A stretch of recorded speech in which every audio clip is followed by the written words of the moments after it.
बहुत समय पहले भगवान गौतम बुद्ध अपने शिष्यों के साथ एक गांव में ठहरे हुए थे। सुबह का समय था। सूरज की पहली किरणें पेड़ों की पत्तियों से छन रही थीं। चारों ओर सब कुछ शांत था, पर एक शिष्य आनंद भीतर से बेहद बेचैन था। उसने गौतम बुद्ध से कहा, भगवान, मैं हर छोटी बात पर दुखी हो जाता हूँ।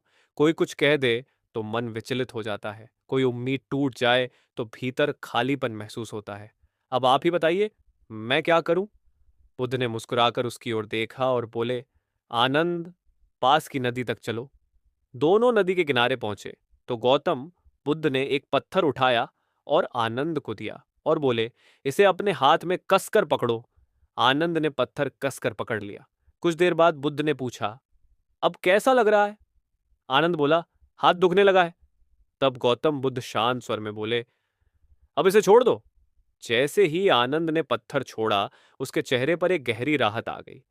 तभी बुद्ध बोले, जो चला गया उसे जाने दो। जो तुम्हारा है वो कभी जाएगा नहीं।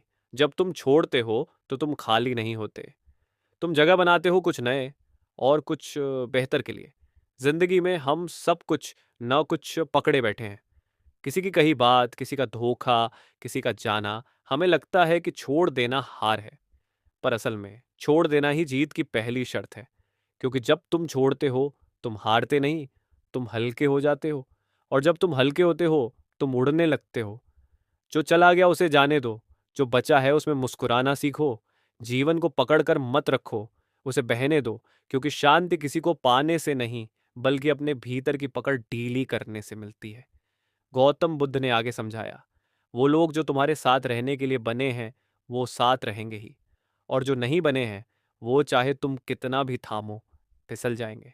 इसीलिए हर दिन अपने भीतर झांको और देखो कि क्या वह चीज सच में तुम्हारे काम की है या सिर्फ एक बोझ है जिसे तुम भावनाओं के नाम पर उठा रहे हो। आनंद ने गौतम बुद्ध की बातों को ध्यान से सुना और एक लंबी सांस ली। पहली बार उसे लगा जैसे उसके भीतर का पहाड़ सा बोझ उतर गया हो। उसने मुस्कुराकर कहा, भगवान, अब मैं समझ गया। मैं अपने दुखों को खुद ढो रहा था। बुद्ध बोले, हाँ आनंद, दुख बाहर से नहीं आते, वे भीतर ही जन्म लेते हैं जब हम चीजों को मन से जाने नहीं देते। उस दिन से आनंद ने छोड़ना सीख लिया, अपनी उम्मीदें, अपनी शिकायतें, अपने डर। और जैसे जैसे उसने छोड़ना शुरू किया, वैसे वैसे जीवन सुंदर होने लगा। कभी कभी छोड़ देना सबसे बड़ी साधना होती है दोस्तों, क्योंकि त्याग में ही स्वतंत्रता है और स्वतंत्रता में ही शांति। ओम नमो बुद्धाय नमः।